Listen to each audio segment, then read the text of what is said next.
Fight it. Fight it then. Podcast. It's about observing cycles, sharing insights, and solving problems together by combining historical, climate, food, and economic data so you can make informed decisions as we shift into a new era. Here's what was, this is what's coming. Our world is never going back to 2019, so what will the new era look like? And most importantly, what is immediate that will affect the pocketbook and the outlook into next year so we can all get ready? Thank you for joining. I'm your host, David DuByne. And good afternoon, good evening, good morning, wherever you are on this beautiful blue planet. Take another breath and welcome tomorrow or the next week while we view this comet in the sky. This comet ZTF, I got some new coordinates if I could talk today. Yes, I did have some pistachios. I guess that counts as a coordinate. Okay.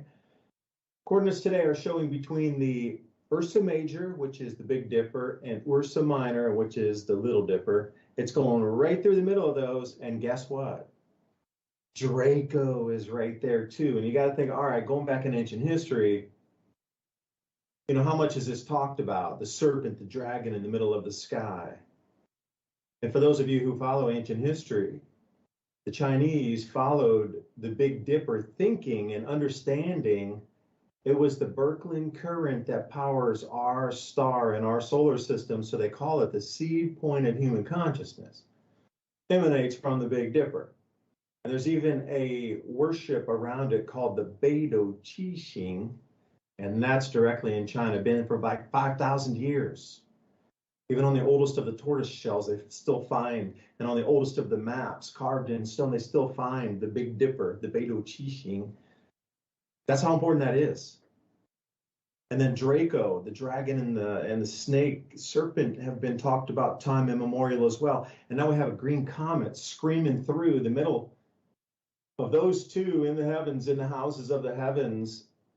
But the comet has two tails now. It has an anti-tail and a tail, meaning that it's electrically interacting with the sun and it's pulling out in two directions and it's changing color. The luminosity is going to be visible with your naked eyes from now until like the 3rd of February. So if you look up in the sky between the Big and the Little Dipper, on a clear night, you'll see this green thing, and it should be expanding, getting larger and larger and larger as it comes through the next 6 days. So nobody knows what's really going to happen.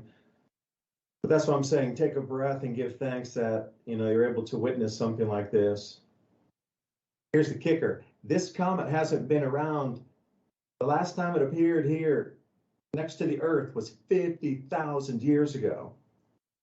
Now, I don't know how they can be that precise, but, you know, it makes a good story. But anyway, it's a long duration, a long orbit comet, which, again, you know, you look at the things happening today and everything seems to be on like these multi-thousand-year cycles, prophecies of thousands of years culminating, shift of ages, Aquarius. You know, all this is coming to this perfect storm of energies across the heavens at the moment. So energy man yourself, Ransom, thanks for joining me tonight to try to make sense of this craziness that's across the planet, along with the polar stratospheric clouds in the wrong season that attest to the water vapor in the mesosphere from the Tonga eruption in January of 2022. So anyway, I'm sure there's plenty to talk about tonight.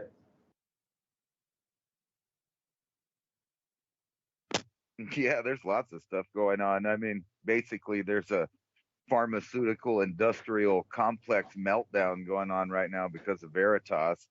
Not that there wasn't plenty of evidence for the conspiracy theorist argument, you know, for the last couple of years, but it's kind of gone one way. There's egg in a lot of people's face, but it's weird how culty things are that people are doubling down on their, you know, even with the evidence right out there in the open. Of what's going on around the world, like, you know, Ukraine, for example, it's pretty obvious. I mean, NATO themselves just said, you know, we're at war with Russia without declaring war for any of the countries in NATO. They admitted they are, you know, basically at war with Russia. And then you have all of the countries, trying to deposit their weapons in the Ukraine. And I kind of wanted to get into that because it's a major point that, we've talked about before, how Europe may collapse and reemerge as, a bunch of little communist countries. It's kind of like that now. It's more, still on the lower socialist end, but it's going full-blown communism. The state is taking over, energy and food and where you can go and what you can say and what you can think. All of that stuff has been happening for some time, but now they've given up all their weapons. Basically, they have emptied Europe out of its capacity to defend itself, despite having 2 previous world wars that should have told them not to. It's kind of like the Second Amendment debate of, it's not about hunting, it's more about not being hunted. It's a self-defense thing, and that's going on. And then at the same time, they're admitting to, maybe directing evolution. I think that's how they put it there at the pharmaceutical company we're not going to name, just so we still stay off of the algorithm. But it's becoming obvious to everyone in the world, I think, at this point, even if they don't want to believe it or they choose not to believe, that there is a coordinated plan worldwide, including all the countries, scrambling for dominance of a one world super prison planet. That's what it is. It's a prison planet where every metric of every aspect of the human domain is going to be measured, throttled, censored, compartmentalized, as far as people being put into echo chambers in the technological social media world. They're all in little echo chambers where the algorithm is forcing them to either be agitated. And, as a matter of fact, Elon Musk, with one of his tweets, admitted as much, that the Twitter algorithm, for example, is actually designed to get you into infighting and arguments with other people that you don't agree with. Because the way the algorithm works is, you see something that you don't agree with, or you look at something that you think is wrong or whatever, if you click on that or look on that, from now on, more of that kind of information will be in your feed. And, the revelations of all of these tech companies in bed with the governments around the world. It's not just our government. It's all of the governments. And when you look back at the last couple decades of how they've set this up, if you remember a couple years ago, they hired ex-Stasi people to run the Facebook going on in Europe to, know what people are thinking, what they're saying. And that evolved into countries arresting people for thought crimes. And now the reality is on us that they are pushing for some kind of, I'm going to say kinetic war. Hopefully they're not going to go and play with their toys nuclear, but even that wouldn't surprise me, considering that, we've already had 2,000 or more of these tests on Earth. They know it's still here. They know that they can go on past a war like that. It'll just be, some upheaval. So I wouldn't put it past them to do that, especially with the medical experiment that has gone on worldwide. And now the people, kind of the designers of that, basically calling the entire thing a cash cow, to get every last dime out of governments and people over, their new rules. They're doubling down at the world government level, where they're just admitting, yes, we're about to do all of these lockdowns again. We didn't do enough last time.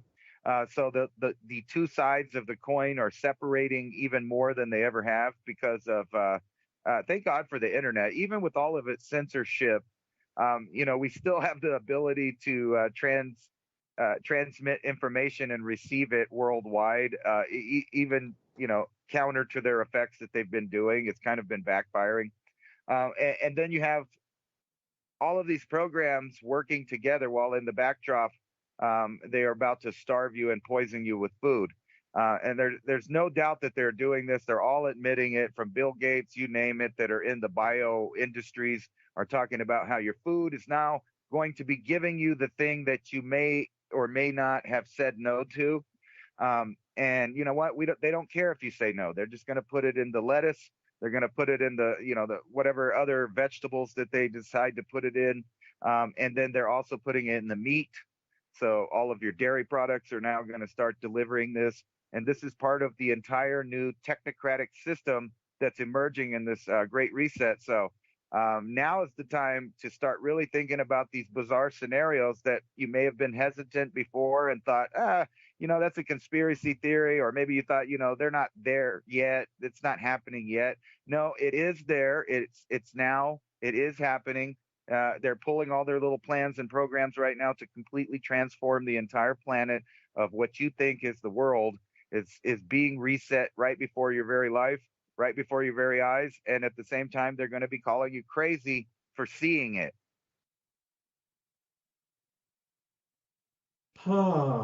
No, I don't accept that world, and I don't have to, because my mind can interfere with that pattern wave as well in physical manifestation. Like, you realize that world you described is nothing more than a vibratory pattern holding state. And because I can think and my thoughts go out in the vibratory field as well, I can say no to that and interfere with that, and I do not accept that wave, and I will send my energy out there into the vibratory field of a completely different vision of the future just to cause that interference wave and stop that one from forming. That's my thought right there. It's like, no, I don't accept that. I don't have to. In my mind, I can, with infinite power, send that vibratory message back out there and change the harmonic frequency, pushing that development back. Now imagine if there's 1 million of me, or 10 million, or 100 million, or 1 billion of me, then that wave never manifests. That's when people say no. When people wake up and they go, well, it stopped when everybody said stop. No, it didn't. It stopped when everybody's thought changed in the vibratory field till we can no longer accept this. And you can start to see that massive wave of 20% into what had already manifested broken apart. It just stops when people say it stops. That's the way to describe it with English language and words, where they're not describing it in the vibratory pattern. But, Ransom, I want to bring that. You call it communism. I say it's more like feudalism, because there's good records of feudalism in Europe. The fiefdoms, the kings, the queens, the royalty, this sort of thing. And, it's been infighting in Europe in small kingdoms and like fiefdoms for how many years before that, prior to that shit. You go back to like 1120 in England, and they still have, the names of places named after that from 1,000-year prior battles of kings, and now Ireland fighting Wales and England, all these French and German, and you can use the Slovak army and 870, these kind of thing. But I wonder why they're bringing us back to 1400. Why not 1800? See, what does it got to point to where it has to reset the clock back to feudalism versus just pioneering lifestyle? So there's two different levels of that. If you think about it, the pioneering lifestyle is what you consider the Wild West movies. People are out there, they're building a house, trains are coming, goods are moving, things are moving. Feudalism is you sleeping on the straw with the pigs in the back of the noble's barn. That's where they're taking it, or trying to. But again, my interference pattern of I do not accept that. I'll be self-sufficient. I don't have to consume what they're offering, and Ransom just spoke of including extras into the food supply. Okay, doesn't matter. I'm growing my own, I'm raising my own, and I'm influencing enough other people that they're also growing and raising their own food. And at that point, it just takes a few others, and that vibratory change moves through the third dimension, and what you consider space, or the physical things in front of you, are definitely affected by mind and multiple minds of it. And you know me, Ransom, I always try to take a note when you're talking. And the thing about Twitter, how does that overlay into my day today? I was trying to figure out, I'll even see if I can pull up some of these. And Ransom, I sent you a link to this Rotary Grow Dome, which I'm working with Ted Marchildon, the Omega Rotary Grow Dome. So that is their barrel that rotates the plants down to the water with LED lights in the center of a hollow barrel to grow lights moving around a ring, or grow plants moving around the light around the ring. So we're installing one of those right now. So back to your Twitter thing. I was watching think media is today the next 5 big YouTube trends for 2023. Obviously, they're talking about shorts, this type of thing. So as you go through and peruse around and follow content from there, I came across this person trying to explain and had mapped out the YouTube algorithm pretty much like you described Twitter. Now, see, the reason I'm telling you about this in such detail is it seems like they're all doing it. So once you know what the algorithm is, you can either try to game it to get your better titles in there, to get it on more eyeballs if you want to, boost your revenue, or you can actually see what is, how the world's going to coalesce as people actuate on this type of algorithm. So you're saying it's making people infighting.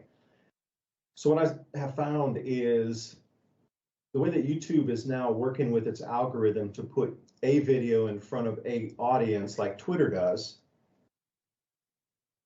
they have what you consider, if you have a channel, your subscribers already there. That's like your core audience. So for example, mine is food economy and energy and how those all dovetail into what we talk about every week. So my crowd is comprised of people who follow that information flow and how ancient history and cycles affects our modern world, and how it will into the future also affect based on cycles. More solar activity, less solar activity, more solar activity, more food, less solar activity, less food. How does that translate to the economy around you that you see currently?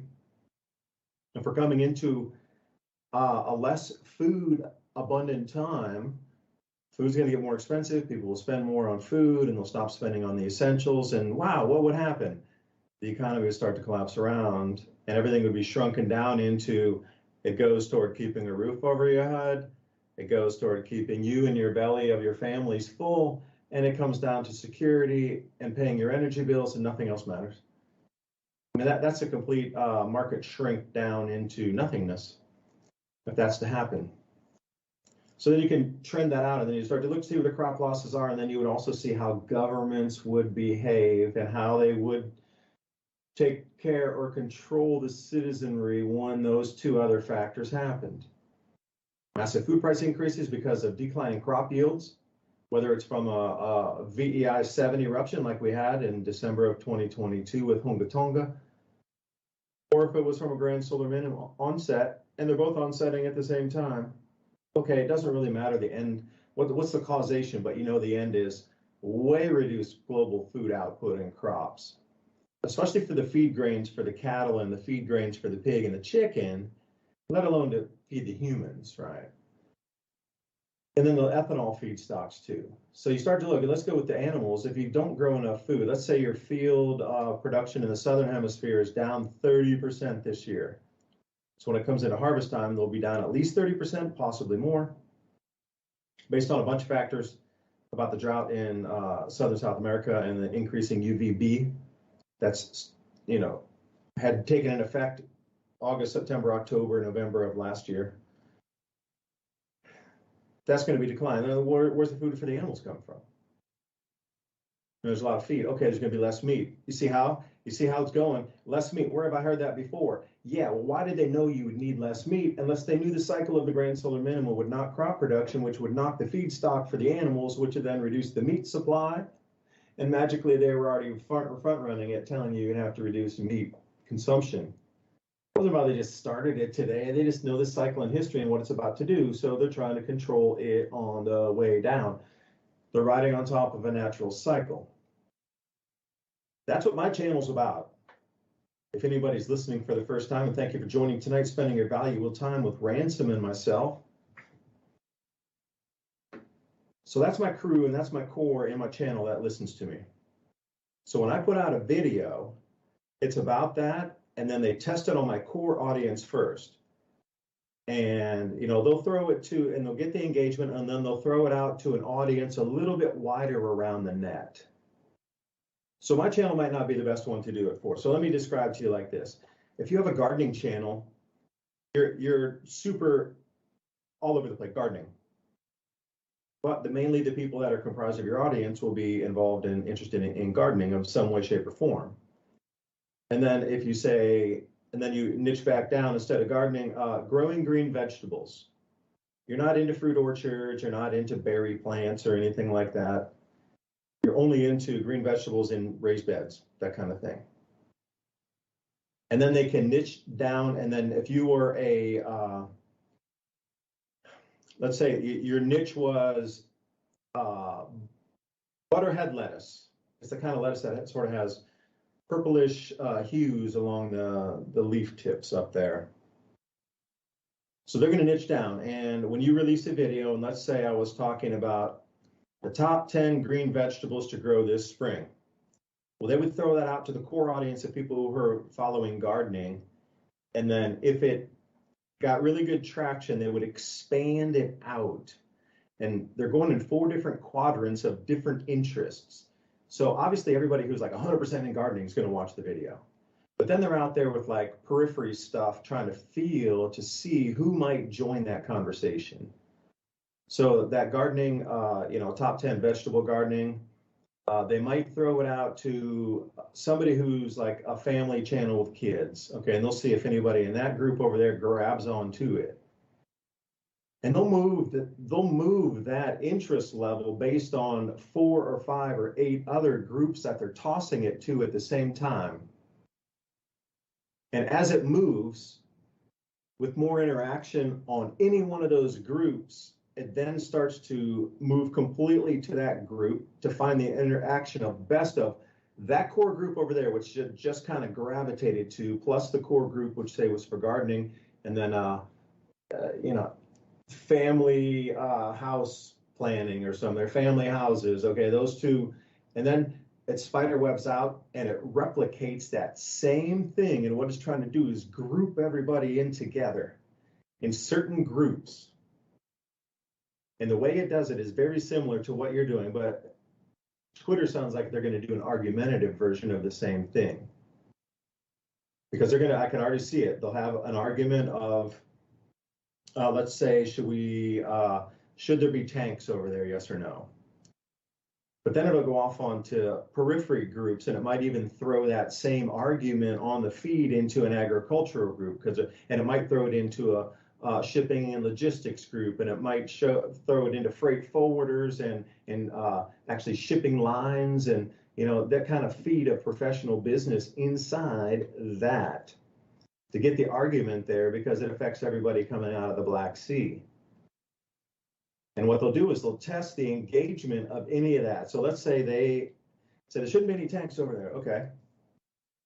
Well, maybe they'll throw it out to somebody that's downstream of the export from Ukraine of the grains, like somebody maybe sitting in Turkey in an office that's there, and they'll see if there's any engagement on that on the English speaking side of anything. And they're going to do the same thing. They're trying to game out the core groups of each channel that is out there.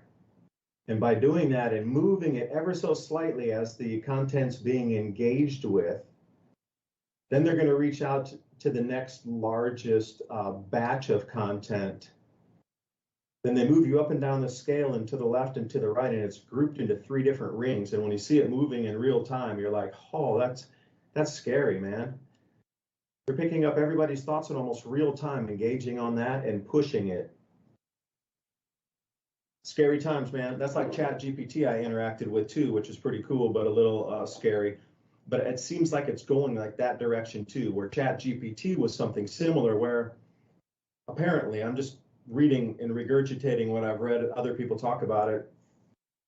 It's also trying to gauge what you put in there as your interest on how it can read you as a human. And remember, anytime that you click that says, are you a robot? And you press no, the way you're not just pressing no because you clicked it, that no, when you click it, allows it to read your entire browser history to make sure that you're a human. Because obviously a bot's not going to be going through with so many diverse things or so many similar things unless you program that AI really well. And that machine learning really needs to be tight to get it to open all those pages. So then ChatGPT gets all of your entire browsing information and all the questions you interact with it. And then it makes a profile on you also that is very similar to what the Twitter seems like argument model will be, or the YouTube, I don't even know what they call that algorithm. I mean, Twitter would be an argument algorithm, but YouTube is more of a real-time movement of engagement, tinkering on different people's interests to see if they can draw you into a group that you wouldn't normally be in. And before it was just pretty much like interest, and they would put featured things, but this time the entire video is being shown to different selections of people, which is way different than it used to be, way different. So I'm kind of curious what your thoughts are on it, because all those three things pretty much dovetail into one. So like, how are we being gamed now with all of our thoughts out there on the net? That's crazy. Like, it's all being used against, well, I wouldn't say against us, but it's just being used in a different way to map everybody on the planet. Your thought, literally down to the second.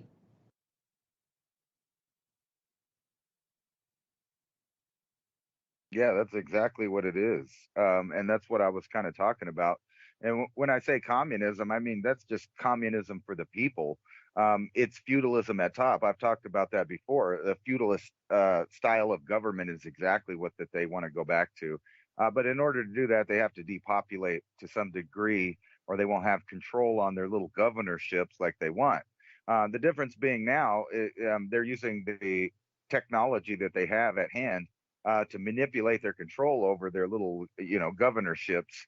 And that's exactly what we saw during this medical situation the last couple of years, is each little country and their little dictator governorship, including each state in the union, had, depending on who was governing, shut down things, mandated things, made rules about the government. We've got into that before, where they create a situation where it's really hard to deal with anything in person and not deal with an AI. And they're using the AI as a buffer between them and, the communist sector. It's the forced communist capitalist type system where they give you all the products. You have to buy those products. Those products have certain ingredients in it that goes directly to your gut and to your, your whole system, changing the way you think, changing your mood. We know that this is a fact, that foods and different toxins affect your mood, and that starts in the gut, partially from our biome that we have. And then when you start thinking about that, what are they actually doing? Well, they're trying to manipulate your biome inside your body. And now that we know all of this is happening, it's like what you were saying. I don't want to live in that world, right? I don't want to live in that matrix of control. I don't want to eat their products anymore now that I know what they are. It started with GMOs in like 1991, and now you have whole generations of people that have been eating 90% products that were genetically modified for a specific purpose. Now, they give their purposes, whether or not you believe that or not, that's up to you. But if we fast forward into 2020, whatever, we have people admitting what their purposes are for the changes in the biome, and what they're calling, from their own mouth now, directed evolution, where they're creating situations where they're loopholing the law about not gain of functioning things. Instead, just Oh, you put them can't in say those words. Those are bad words to say, Oh man. yeah. Well, I That's think going to be that's the next biggest thing coming down to stop the conversation on, is exactly what you're saying there. The information that broke, it's going into overtime to cover it. Let's use their new terminology, because they're saying they're not doing that anyway. They're forcing evolution or directing evolution by creating situations where things mutate abnormally. In other words, not like they would have in nature, or not like they would have in a normal situation of spread. Instead, they're creating mutated things by situation instead of by, so they're creating a world that has all avenues of manipulation of life. And that's what it is. So we are at that point, and now we have to say, like you said, no, I don't want to live in that. I don't want to feel like that. I don't want to think like that. I don't want to be part of that system.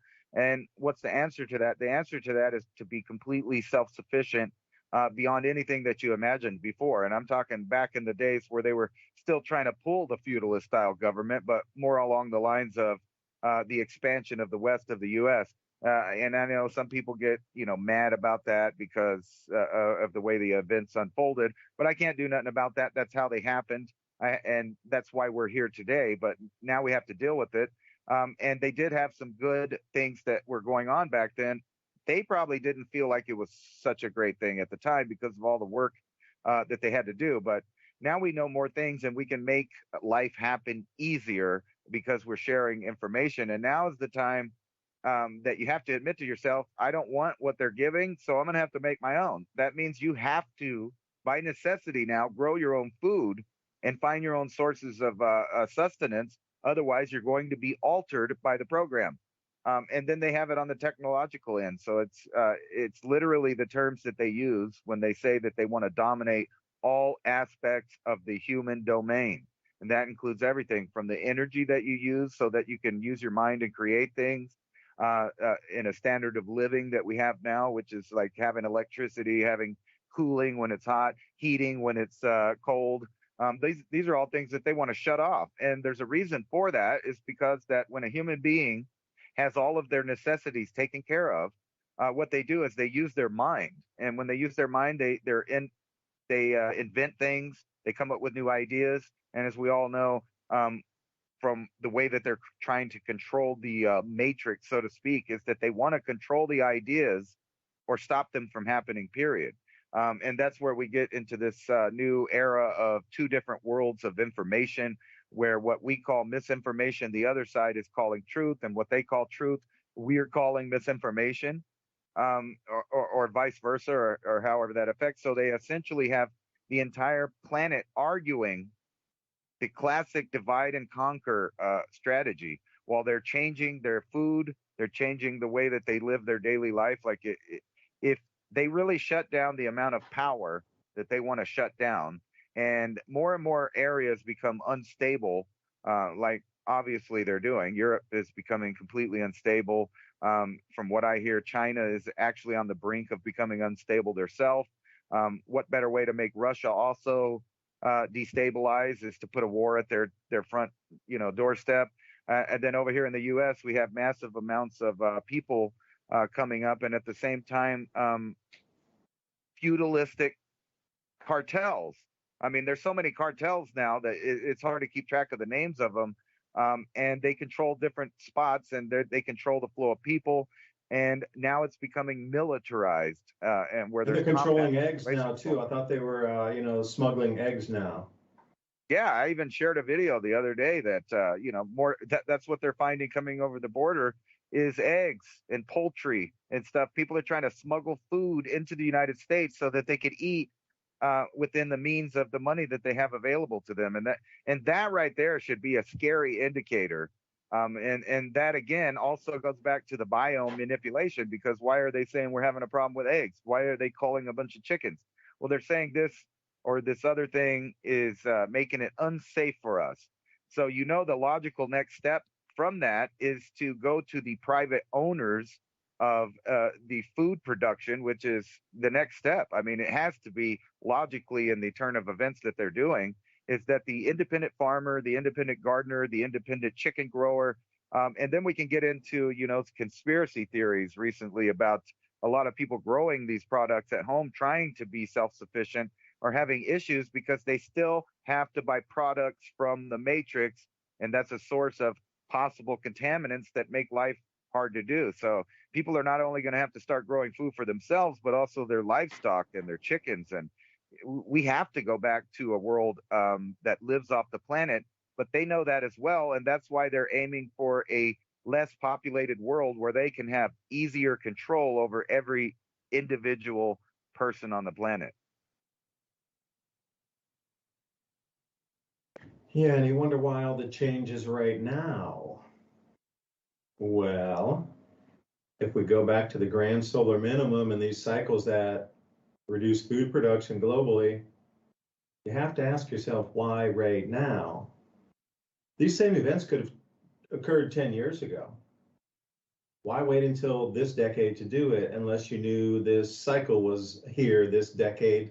It'll cause so much chaos anyway, just naturally from not providing enough food because of depleted Soils, not enough solar radiation, the wrong kind of solar radiation, atmospheric circulation's out of whack, magnetic fields on the planet are not keeping cloud cells and jet streams locked in like they would. I mean, there's just an enormous amount of things that are changing, as well as the magnetic field on our planet. You got to think about the hemispheres of the brain of humans, their magnetic fields as well. So vast changes are here. So if you do ask yourself why right now, why is all this happening right this second? You can look back through the cycles and see that it's the onset of another one that's already a known onset time period. Originally in the Adapt 2030 channel, I was only focusing on the 400-year cycle from, say, the Maunder minimum, coming back again now. But then, you start to look a little bit wider in history. And I went back to about 2,400 years prior, 6 of the last grand solar minimums. The last one, 2,400 years ago, Homeric minimum, Homer, that time frame. But then you start to look in further geologic records and you really see a lot of big changes on a very, very clean time clock. 8.1 K cooling, and then there was a 4.1 K cooling, and even just that alone, then 0, and we're going to skip that one. But there's variables within there, because think about it. If it goes 800 or 8,000, 4,000, 0, then we're only at 2,000, so that should skip us. But included in there are 2,000-year cycles, which I believe we're sitting on top of right now.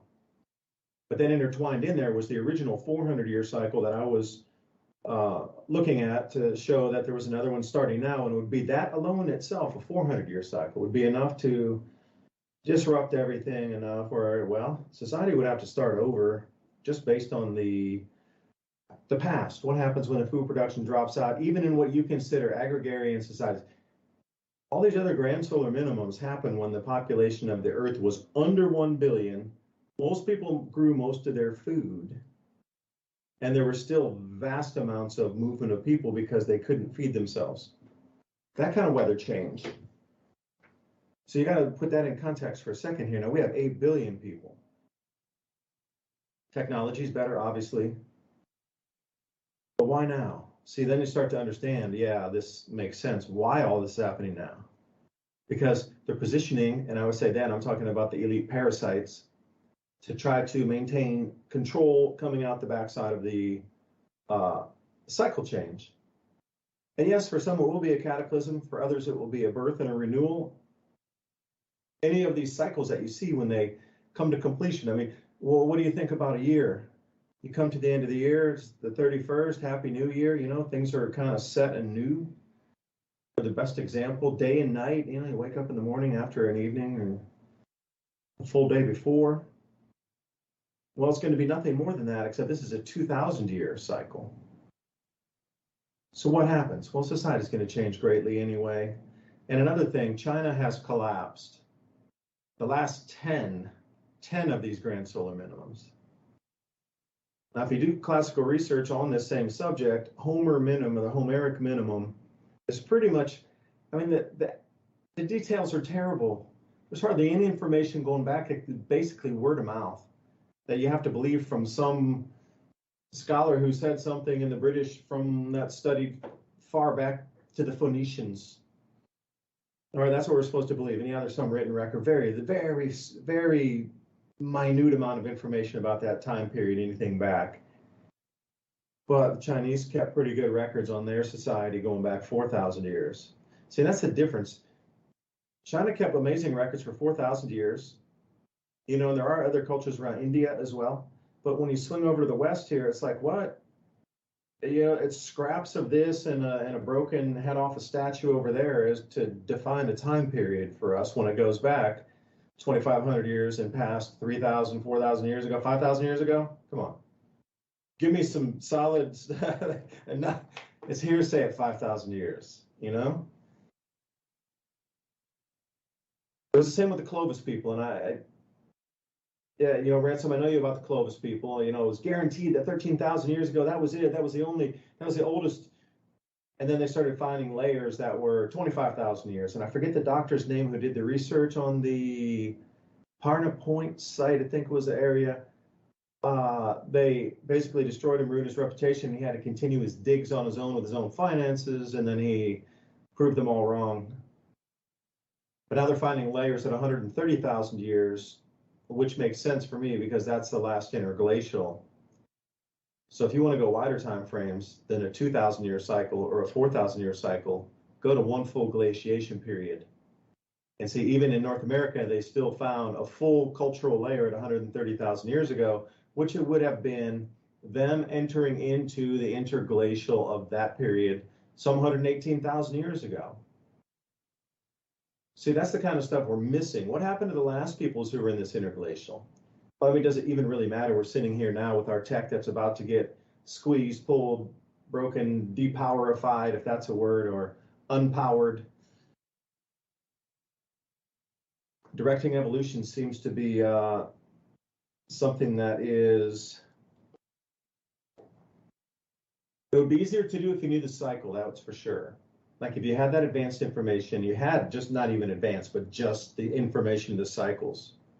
Because I've always wanted to get into the Vatican Library and look around and see what they brought back from Central America, South America, some of the more remote islands. Like imagine when they went to Easter Island themselves first and pillaged everything, like what kind of records are there? Well, what happens to the first persons that were down there in Aotearoa, like New Zealand, you know, took all the records from there? And is the first contact really the first contact? I don't know. But think about all those records of all those cultures that knew their own cycles based on their own either myths and legend passed down through oral traditions, or if they'd actually kept written records of it and passed it down through generation and generation. The next generation would write it on the best new tech medium. Maybe it went from stone and it moved to, I don't know, slate. Anything. There's a million possibilities. Clay, like cuneiform tablets, have survived 4,000 plus years. That's a lot easier than carving all that on a stone, pressing, variable shapes to create the syllables and consonants that you need in cuneiform. That's cool, easier, and it's a specific type of mud. All right. Every grand solar minimum, China collapses. No ifs, ands, or buts. The last 10 out of 10. So you can't tell me that this is going to be something. She is trying to be the first to stop and avoid this, but you already see they're in the collapse phase, right?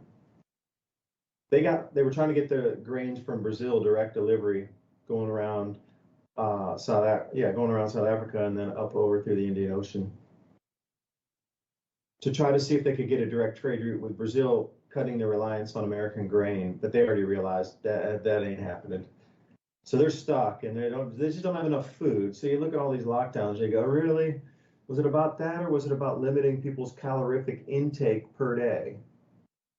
You know, because you're going to get the equation of how much food's not available versus how much the people are not going to have, and how much you're going to need to limit their grocery store purchases, and they're not going to be happy with that. Or you could lock them all down, and then you're not force feeding, you're just restricting the delivery of calories, and everybody will get a certain amount. So then you cut out the calories, yay. So that everything's at equal now, but it's going to step down next year again. So then what? Because I am going to say, I think I've talked about this in the show once or twice before. When we were originally doing the forecast of how much decline there would be agriculturally per year, on the declines of how much food would disappear from the system. And it would be noticeable to all at that point. But then COVID came and they locked down. And remember, the cafeterias were closed in stadiums, any of the food and beverage, anything with catering. And about 40% of that food's wasted, 20%, a good solid 20. Because the restaurants, they can repurpose things into different dishes, but catering, it's a one-time event. There was a huge amount of loss in cafeterias at schools and universities, workplaces, anything that was a dine out. You know how many people went out for lunch across every city in the world at lunchtime? Like how much food was consumed at all those little restaurants, those mom and pops that are out of business now? You close down all the cafeterias, you close down all the schools, you close down all the food and beverage, you close down all the meetings, all the expos, nothing, and all that food suddenly got pushed back into the food supply. because it's not out there being wasted. So that was my first thing, is like, man, it's getting kind of real, because they're locking the planet down and everybody has to eat at home. So all that wasted food is suddenly no longer wasted. It's now usable in a different form. So they just gained 20% of the world's food supply by not allowing people to go to restaurants and shutting down all those food venues. Everything now is pretty much from the store to the plate at the home. Restaurants were closed, businesses were closed, everything closed. So now we're getting sort of close, obviously, to that point again, where even that 20% has been eaten up already. Food prices are escalating, and we're going to step down drastically this year in food production in the Southern Hemisphere. Like, it is going to be the most mind-blowing. I'm going to throw a unicorn out here for everybody. What's this today? Please remember this. It is the 26th of January, 2023.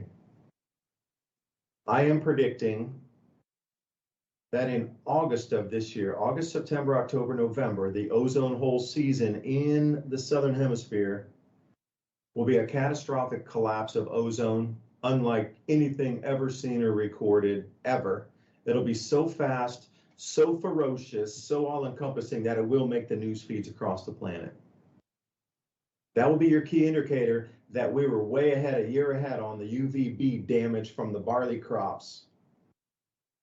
Because already seeing that mesospheric ice crystal cloud and all that destruction of ozone with chlorine and bromine on those flat surfaces of the ice crystals. More ozone's breaking down. There's the most ice clouds up there ever in the mesosphere for that breakdown to occur, ever.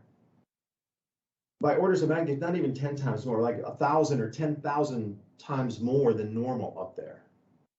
Not even doubling, or like I said, 100 times. That's way too small. We're talking orders of magnitude, really 10,000 times the amount of ice crystals up there for that destruction of ozone to occur on the flat ice surfaces. We're going to be at that point again where we got down to the bare minimum of the food production is either teeteringly dangerously close to a little bit below, or it's going to take a giant step down of the amount of food produced on the planet for the amount of people that we have currently, 8 billion. Like, if you can put that in your head of the food production or the food consumption got stopped and redistributed during the COVID time in 2020, 2021, 22. Now we're coming into another point again where food is going to be not as available, and you're seeing the food price rises now. So governments would much rather be proactive in stopping you going to the streets. So food's going to be the main contentious thing. I just saw $9 a dozen eggs today in New York. Now that's unacceptable, and you can't. People are going to be going to the streets pretty soon, and a lot of other goods are following. So Ransom, I know I rambled there for a second, but I did have a question for you, and that's the whole reason I was talking like this. What is this new in-ground insect thing that they've approved in the EU to add to flour and different types of foods over there? What does that do to, you were mentioning the gut. I'm curious in terms of gut health, like, do we need to drink more vinegar, or do we need to, I mean, what do you do? It's a new type of food introduced. I don't know what the effects would be after we consume that. Is it a hollow calorie, like drinking a beer, you know, those hollow calories? Are they going to be like hollow proteins or something? I think they're just trying to switch that over, well, for a couple of reasons. One thing about eating insects is it's actually really dangerous because there are unknown viruses, lots of different viruses that live in the guts of the bugs, and they're talking about grinding it all up and making it meal and adding it.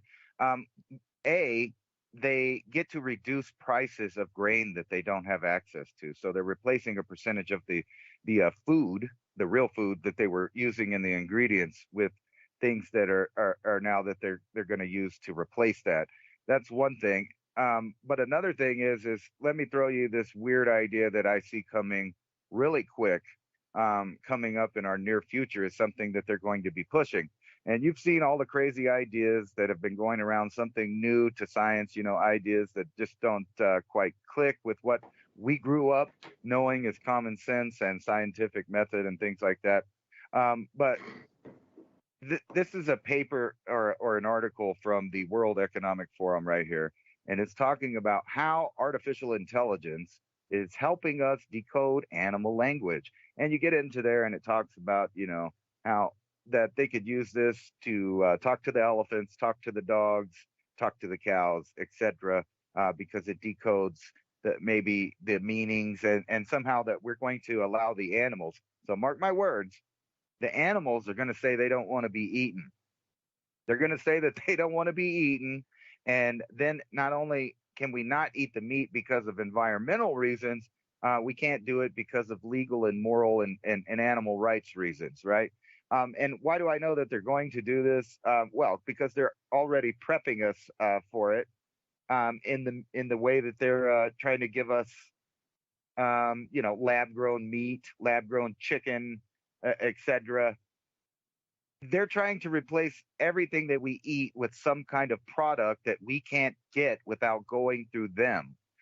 That's the goal here. And whenever, fields are contaminated, like, here's an example that they could do just easy.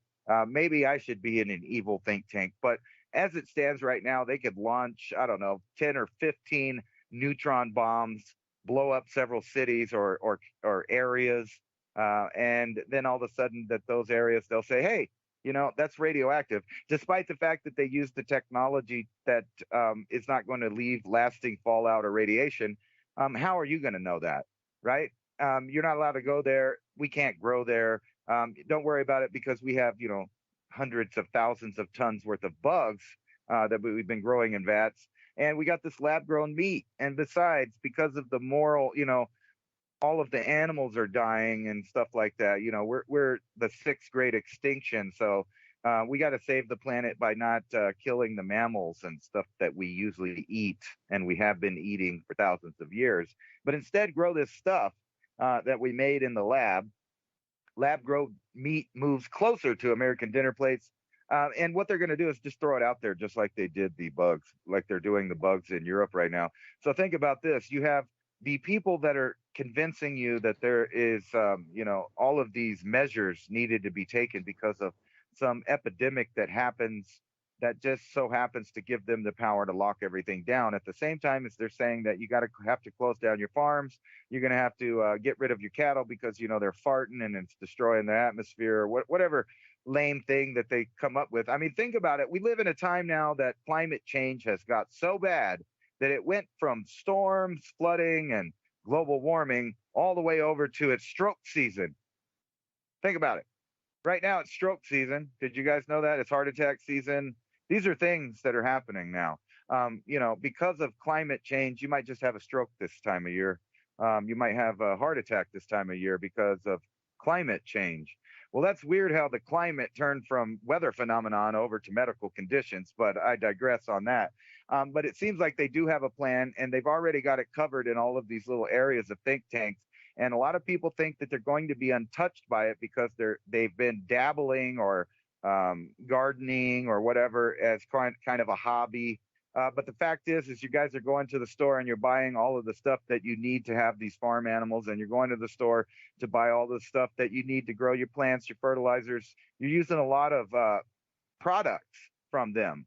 And no matter how far you try to get away from their food source, you still have to buy their products, or for the most part, which means that when that becomes unavailable, everybody's going to have to stop literally going out to eat, because guess where? You brought that up earlier. They shut that all down to practice how they could use food as a weapon, as Henry Kissinger once said, use it as a weapon. And that's exactly what's going on right now. They're formatting it where you have to go through them for products, whether or not you're one of the people that live in the city and you don't produce your own food at all, and you can't because you live in a city, so you have to go to restaurants and eat.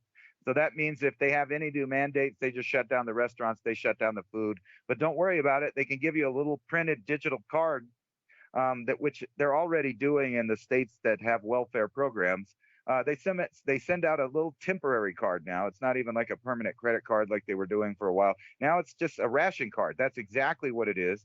And, all of these restaurants have to buy their food from the manufacturers who are using the GMO products, maybe the new products that have a little extra, spike in their drink, so to speak. So you have no choice but to come up with a barter system amongst like-minded people in a community that all grows and makes products. And people are going to have to start making their own products again, because you brought up how China, and I did too, everything is pointing and directing to that they'll probably have a war to try to cover up the fact that they're a failed state and they're becoming a failed state. But the problem is the United States is tied up 100% in all trade. So if they fail, we fail. That's what's coming. And we'll be back in 2 minutes and 2 seconds. Ransom, check your Telegram feed. I sent you a fair few videos of strangeness to take us through the next hour. Dave DuByne, your host, with Ransom Godwin. We'll be back right after the break. Continue our conversation about ancient history meeting modern civilization. You're listening to Revolution Radio at freedomslips.com, and we'll be right back after this message. Hey, and one thing we wanted to talk about was essentials for a survival pack that you might be wanting to carry in your car. I personally think, having a farm out here, that some sort of folding saw, hand saw, is going to be essential. And obviously, the larger it is, or the longer the blade, like a 10-inch blade, 12-inch blade, it's going to be much easier to cut. Whether it be creating a shelter for yourself in an emergency fashion, or removing debris off of somewhere, or cutting a trail through the woods if you need to get from point A to point B. Again, it's all about trying to get into the next set of situations so you can assess what just happened in a safe manner. Ransom, what do you think? Do you agree having a folding saw is something that would be on your list? Almost all the survival experts agree that you need to have one of these, and they far outweigh axe that's really labor intensive for hours versus one of these where you could whip down a tree in minutes and make a shelter. I actually have one of these in my pack. It's one of the best tools that you're going to have in there, because if you're going to do anything as far as making wood or making any other utensils, maybe out of wood, fires and shelter, this is the quickest way to do that. And you're not going to want to be spending all of your time doing all of this really labor intensive stuff. So one of the first things that you would do in a survival situation is put your mind at ease. And it's a lot easier to do that whenever you can have supplies for a fire and a comfortable situation immediately. Yeah, that's true. Speaking of that, how many swings of an axe would it take to even chop up your kindling, when all it takes is 2 pulls with a saw of that length, 10-inch, 12-inch blade? Those teeth are incredibly sharp. And with these types of saws, one of the advantages, it's so fast and so perfect in the way that it cuts. You hardly have to use any pressure on it, and each pull or push of the saw just removes an enormous amount of debris or cellular structure of that wood. It's like cut, and you're already through something that's, an inch or a couple inches. It take you 3 or 4 pulls and pushes on that saw. You can get through a huge amount of wood, especially getting your kindling ready. Because you walk through pine forest or whatnot, or any kind of forest, there's a huge amount of dead stuff still that's on the tree that's just simpler to saw off with one big long pull than it would be to get down on the ground, and it'll be much drier. It's safety in terms of snapping things on your knee, or, swinging the axe. That's also a danger in itself. Hand might be in the wrong place. The thing could bounce back. It's just easier to have a saw than an axe, for sure. I agree with you on that. Even on the labor side of things, you're not going to want to be spending all of your time doing really labor intense things. It's something also you can put in your pack that doesn't weigh down your pack with extra weight. Things like this is what you put in your pack, are tools that are very handy and multi-use. The main thing is we're talking minutes versus hours as far as setting up things. Like you said, you can saw through a small branch in seconds, so you got all your kindling for your fire. In minutes, you can chop logs, compared to whacking at a tree for hours and hours and actually not getting this anywhere near the same kind of results. Yeah, because how sharp is your axe, really? And it does take a little skill to use an axe effectively, because in your first times trying the axe, you're going to miss a few places, right where you think the axe might strike, and you'll chip out that bit. Sometimes you miss, and you got to hit it 3 or 4 times before you actually remove that piece. Saws are just so easy in comparison. So I also think it's a must-have. If you want to get some of these items to help yourself, help the show, click the link in there. And yeah, and like Ransom said, you want to help the channel and keep this type of information flowing. Every purchase you make helps us so we can continue to bring you this information. Yeah, click on that link in the description box below, whether you're listening to it as a podcast, and every podcast description also has the links. And if you see this in a video format on any of the streaming platforms that will upload after our broadcast here, those links will be in there as well. If you appreciate this type of information, click on that link in the description box below. Support our broadcast, our continued mission of bringing you information that can enhance our lives, make our lives more comfortable as we move through this transition. And we know there are going to be breakdowns in systems along the way. This is just an insurance policy. Yeah, support the broadcast and support yourself. This is a saying I like to say, help me, help you. And this is one of those things. You can help us by helping yourself. And remember, any purchase that you make with the links, whether it be through the podcast in the description box or on the videos across the multiple platforms after we stream, helps us keep this type of information and this show on air. That's going to make a huge world of difference, sharing information in communities.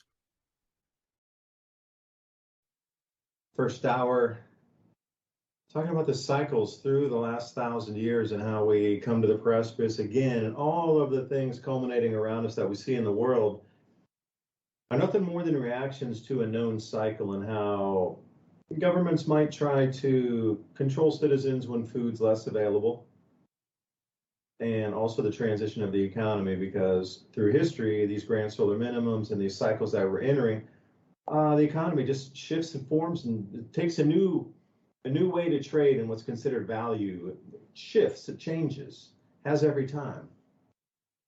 But then it stabilizes, of course, after. But it's just this zone of transition, the entry into the new cycle is, well, that's one of the scariest parts for what was once stability. It's like once you get that understanding, and so that's how I did it. That's how I started to look at it in a different fashion was, if this cycle's truly here, then there's going to be a lot of changes that can be identified. 3 of them: population migration, economic restructuring, and then government collapse and restructure.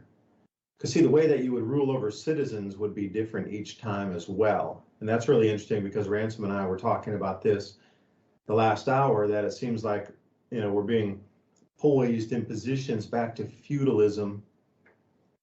And again, whatever form it takes, it will take a different form. During these grand solar minimum periods of low solar activity, when there's not enough food for the populace and everything, there's uprisings and population migration, these collapses of the economy, the local fiat of the time, almost, all of them didn't survive through that. Gold and silver did. But on the backside of it, the system of governance changes every single time. So I'm looking at it again going, it's changing every single time, so we're back at the change again. And these signals are so clear now. Looking back in hindsight, looking at this information, I put out these graphics called the fingerprints of the grand solar minimum.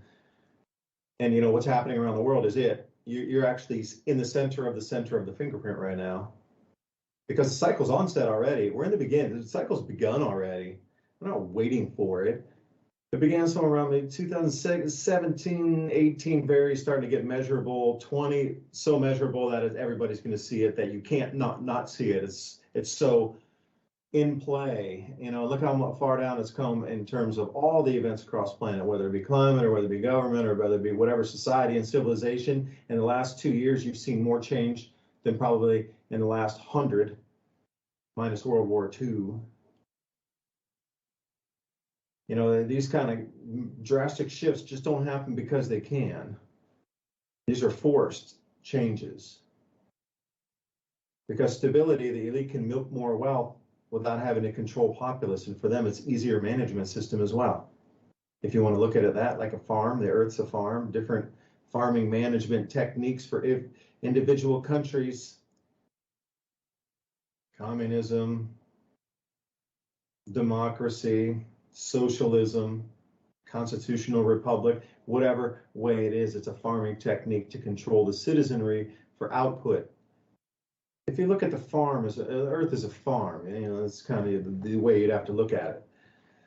And if you also have to take into account, if you believe there's a group of people who actually control the planet, if you're going to go off on that direction, then you have to have that belief before anything else would make sense in that whole understanding the changes and then manipulating the changes and controlling the backside of the change. Anyway, we're going to get into something new in the second hour here. I sent Ransom a couple vids before, and if you appreciate free speech, please consider Revolution Radio here, keeping them on air. The running costs, production costs, donate tabs right at the top. Again, there's going to be value is going to shift during this change. I am pretty sure of one thing. Information will be the last thing to go in terms of value. Like, information will be the most valuable thing, I think. It wasn't as important when things were really, really stable over the last 50 years. But now we're coming into a point where things are so unstable that if you can get truthful, factual information, that is going to be value there in itself, because it'll help you move through and be more prepared to see the changes and move through the changes. So if you consider that a valuable thing, keep myself and Ransom on air here. Studio AE Revolution Radio, donate. Ransom, floor's back to you. Coming in the second hour here, I know you had something to say, and I forgot to write a note, my bad, before we dropped off on the break. So, floor's yours. No, I was just kind of talking about, how interlinked we are with China as far as trade. Even though there's been tensions and everybody thinks that, we're having issues, trade has been going on like normal. 100% of what we were doing, we kept doing, we're still doing. We're totally interdependent on that for the U.S. dollar. Just like we were with the oil, we are with trade with China too. So when things start dominoing economically, as far as you can look at Europe and see that the economic outlook for the countries that are getting rid of all of their weapons and giving it to a conflict that's right in the middle of basically near the cradle of civilization. I mean, you got right up there by the Black Sea and all of that whole area. This is where all of these wars come out of. It's like they picked that same spot to do it over and over again. Or you could, use the example of the Crusades. Every time it seems like they need to reduce the population and reset the information, this is the same strategy. It's just like we're playing the game again. Now it's just technological, and there's so many moving parts that they realize that people have a hard time paying attention to all the little pieces that are moving. And that's kind of why I want to, point out how the food and your freedom as far as ideas, they've kind of corralled that or kettled your free speech into the social media world of the internet. And I've brought up many times that they are planning on replacing that internet as well. The internet that you're used to, the internet that you're used to getting your ideas and sharing your ideas, conveying your ideas, trading your ideas, all of that's about to stop. And they're about to create this thing called the metaverse. That metaverse is where it's a completely corporatocratic, interface, where when you go there, it's like walking down the street and seeing 20 Starbucks on the same block. That's what they're planning on doing, but they want to connect this to your digital currency, which they plan on for whichever emergency they're about to use. I mean, you can take your pick. They're given so many choices right now, but they all lead to the same place, and that's a top-down control mechanism where they end what we know of as the paper dollar, the fiat dollar, and they replace it with this digital dollar that they could take away or give at any time. They can ration if they want to ration it. If you say you had $1 million in your account and you wanted to go buy a bunch of food and stockpile because you see that things are going weird all of a sudden in real time, they could just turn that off and make you only have enough money to use per day. And we've seen that over and over in different countries as they become destabilized, that their banks won't give the money out to them, or they put a limit on the amount of money that they could get per day so that they could do their daily life, turning people that had prepped or saved money into the same exact group as every other peasant that can only get their rations per day. And a lot of people think they're protected from this idea, and they're not. When they switch this over to a digital currency, all of your ideas that are they consider bad ideas, maybe even your habits as far as health goes, will be all put into a computer, and an algorithm is going to decide if you're a good boy or a bad boy, whether or not you're allowed to have your rations. I wouldn't even put it past them to start regulating property based on these ideas too.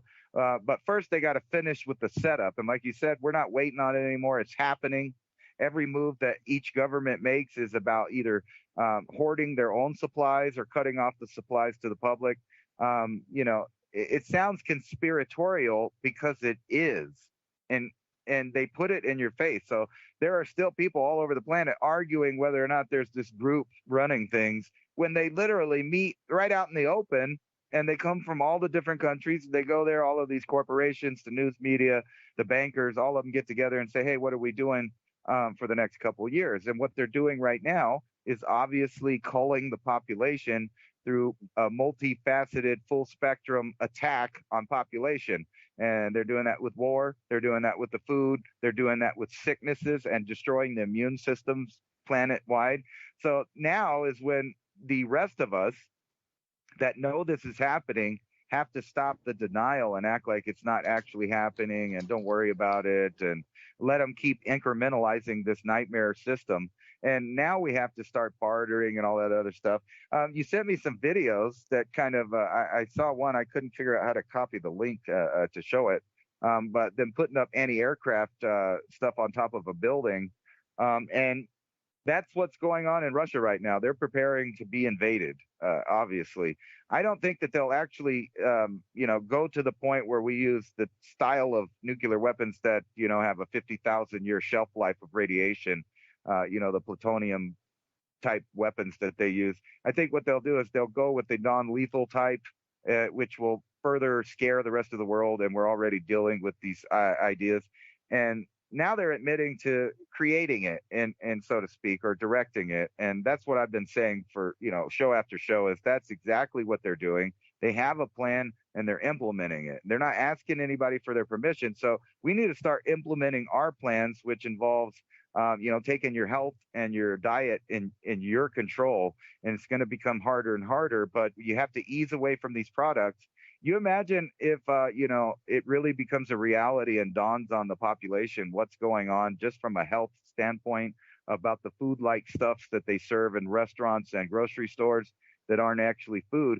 If more and more people come to this realization that their entire life is being created to be a suffering individual with bad health and just be a consumer and a customer to the state from cradle to grave, where they tell you what you need to do all the way until when you get sick, and then they tell you what products you have to buy then. They never tell you why you're really getting sick. And a good example is that is think about all of these cancer charities that they have out there.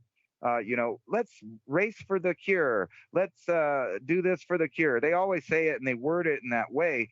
When's the last time you saw a race for the cause? Have you ever seen that in your life? Like a charity that's like earning money to find the cause of something? No, it's always the cure. It's always treatment. It's always a product. And this is when we have to take this power that they have over the public and take it away from them. And it's as simple as growing your own food and finding your own sources of health and medicine. And this is what terrifies them, because you just take away their power. So their only option is to try to govern you into a position where you can't do that. So while it's still semi-free in most countries, and we've seen what they plan, they showed us the last 2 years. So everybody should be on board by now, but they're not. And that's kind of what I was talking about. There's the other half of populace that's in a cult mentality that will protect the system all the way to violence. And this is a problem we're going to have to overcome. But I think if we take our future in our own hands and we start taking our health and our food and our diet and all of that in our own hands, people are going to start seeing us leading by example and wonder why, hey, how come they're not overweight? How come they're not dying of cancer? How come they're not this or that, right? How come they're prepared? They're going to start wondering this. And what happens if people just stop going out to these box restaurants and eating? Well, they'll realize that they're not getting their products out. And this is where we will force a confrontation of ideas, at least, to go back to a more reality-based existence on Earth, where we figure out our own problems. And when we do that and we have the clean food and we have our gut biome in check and Our mental state is better because we know that we have prepared, or at least we could adapt to situations that are coming at us. Everybody will start doing more prosperous. And the other people that aren't, basically the people that are in the cities that are dependent on the system, will start seeing this type of lifestyle and realize that one is better than the other. And it's that vibratory thing that you were talking about. It's a fact that we have to do that. We're at the point, like you said, so many cycles are coming to fruition right now, where it's obvious that times for humans is about to change into a new era. And that era is halfway, at least halfway, up to us, each individually. It is. And speaking of that, some rotary grow technologies, Ransom, if you check the inbox or the chat there in Skype, I sent you 2 videos. For those of you who are joining us live on the streaming over on Mountain High Time or Mini Ice Age Conversations podcast, both on YouTube, as well as Vigilante TV and Rumble, Adapt 2030. These rotary grow technologies are going to be implemented by all of us as well.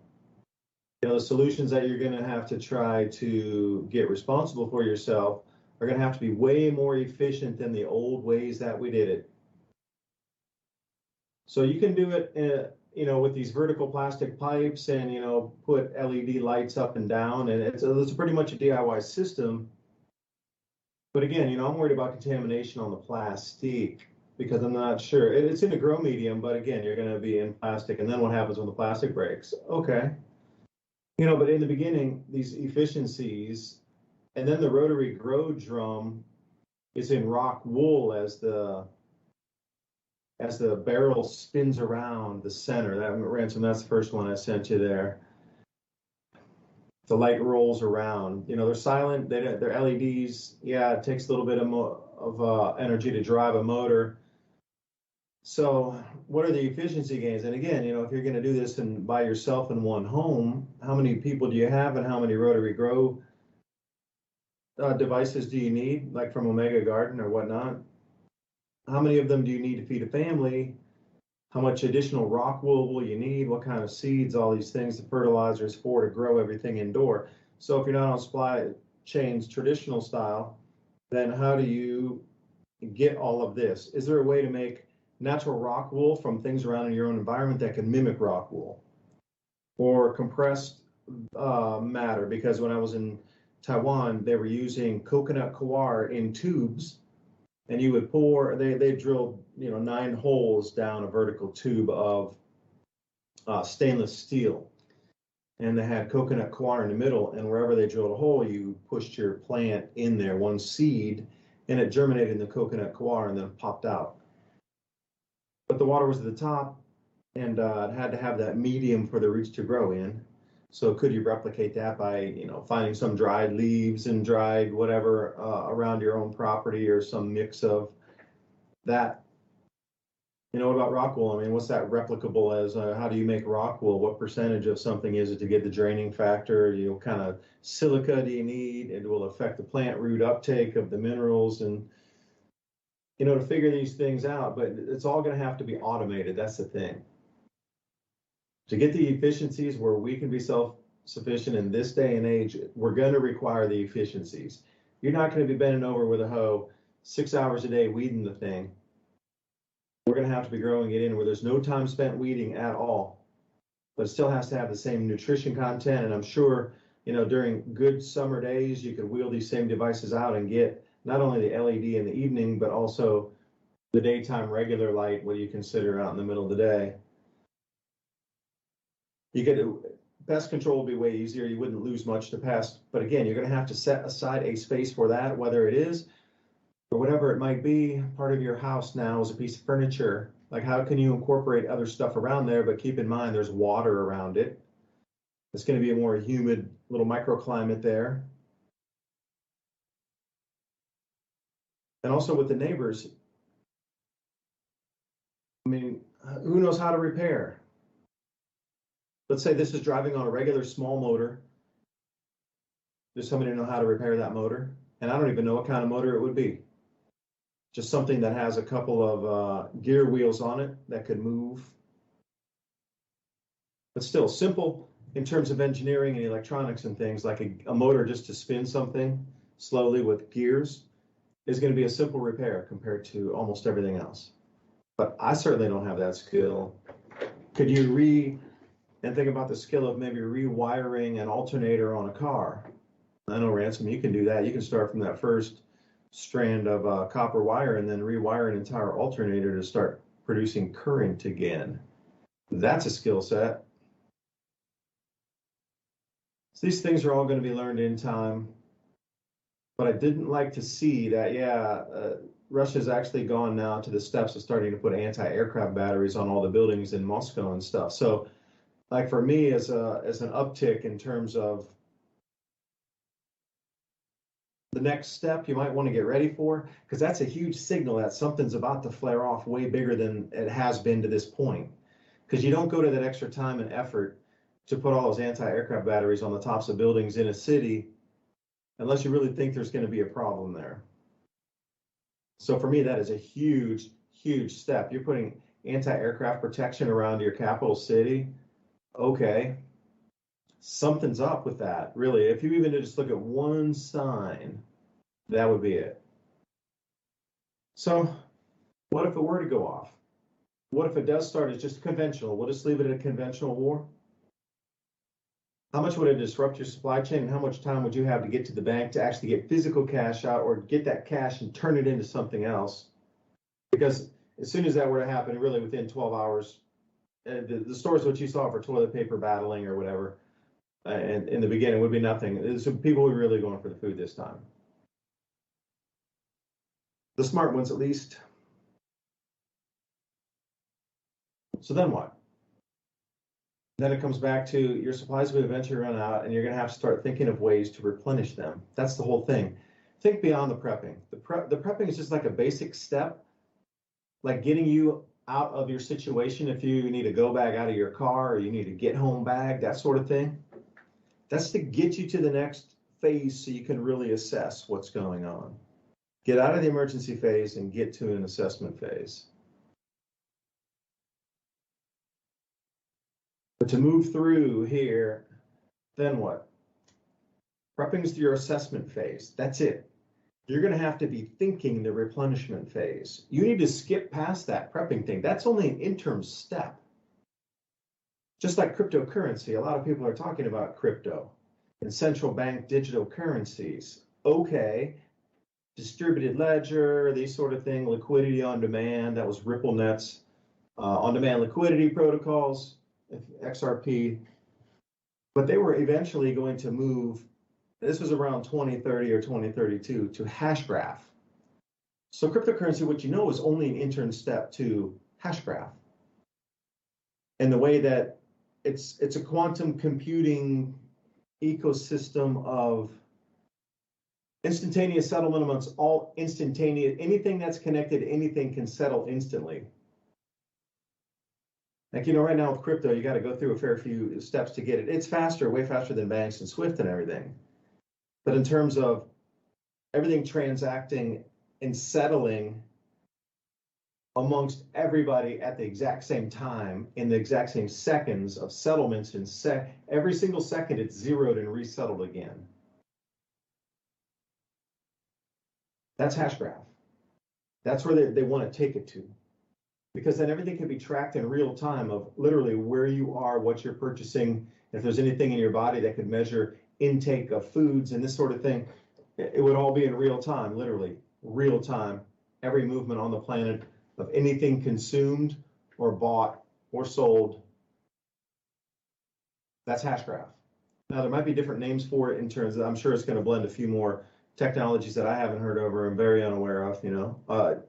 Even me trying to describe what I see and knew as Hashgraph with what they're moving from cryptocurrency to, it's the same. It's just an interim step. So prepping is an interim step to you getting resilient to replace your stores, to get on that mind frame of that will be your lifestyle. Pioneering 1860s, think the Amish, and you shall survive, and you shall not have to jump through any of these hurdles. And that's when they say the meek shall inherit the earth, is because when you get back to that point, you're going to have very little connection with the electrical devices. and very little consumption of all of this stuff that you're going to have a metered society to get through. Eventually, they'll probably charge us for air. But right now, it's everything else. Air's on the way, Ransom. Air is going to be the new thing that's going to be metered next. Get in now. Get in now. We got a token for that. Isn't that your carbon footprint already, though? I mean, aren't they already trying to charge for air? I got a Sasquatch CO2 print. Yeah, but they're already trying to do that. I mean, that's basically the excuse that they're using to cut down food across the planet is a tax on breathing, saying that the activities of mankind, are causing CO2 gases, which, by the way, we need.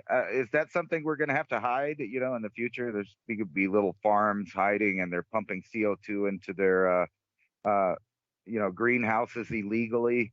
So that they could get more food output, and at the same time, they keep saying these silly things like Al Gore. I'm sure you saw a meltdown last week, and it's amazing that they still invite people who have made so many predictions. They make Nostradamus look like he was legit.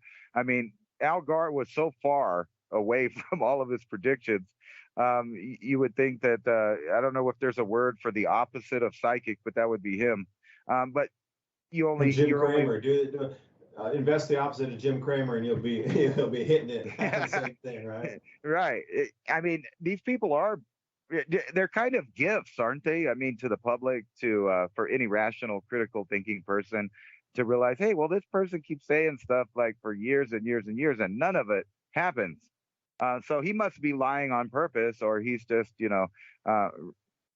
the peanut gallery, I guess. I don't know. He doesn't have a real opinion because he doesn't understand stuff. What makes more sense is he's a scam artist. That's what's going. And, why do these people that keep telling us that the oceans are going to rise buy beachfront properties?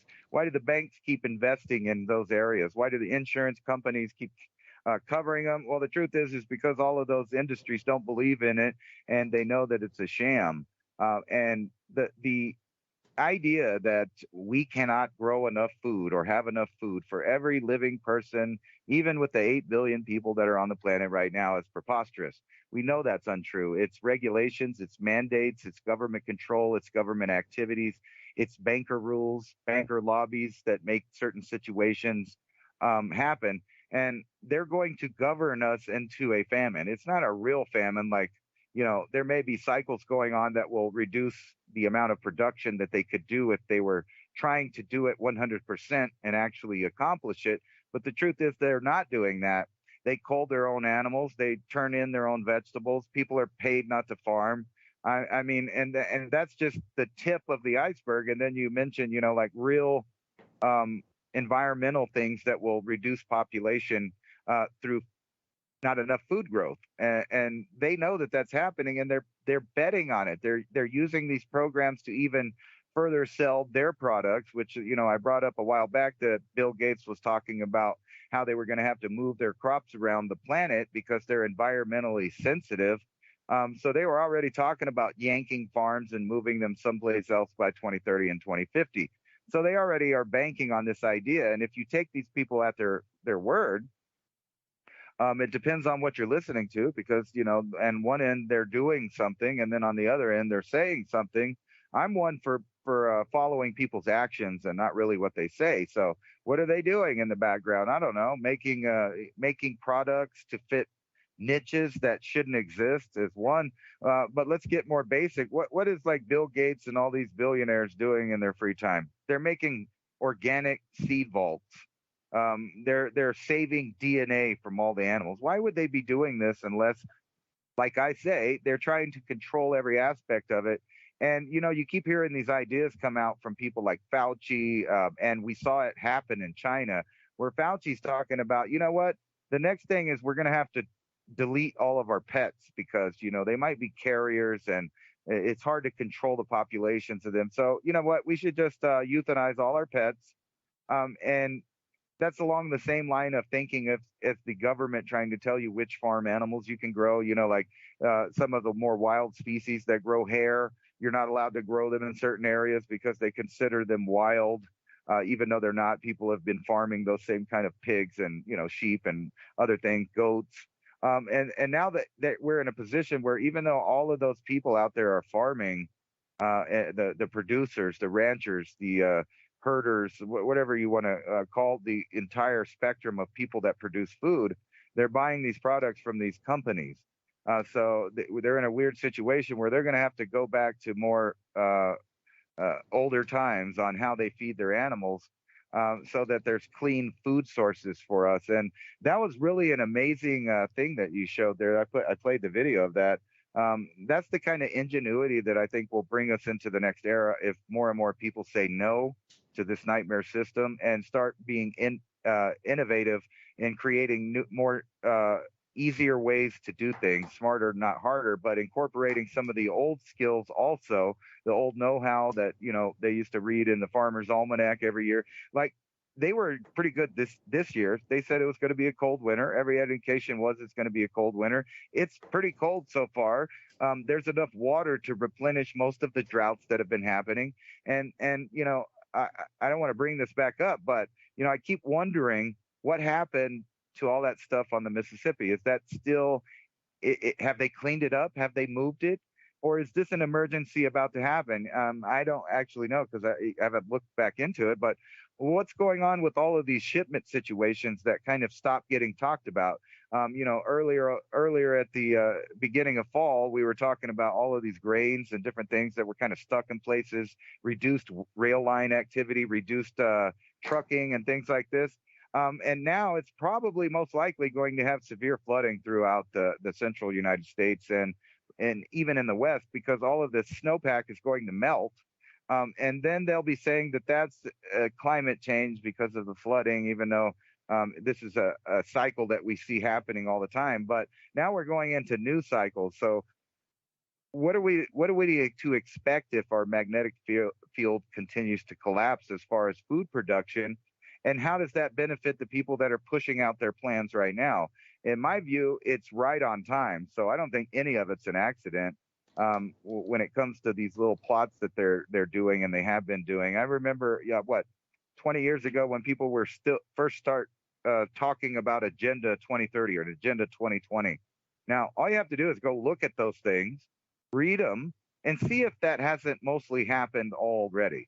If all of that hasn't happened, and if it has, what do you think is going to happen with the new plots and plans that they're telling you they're going to do now?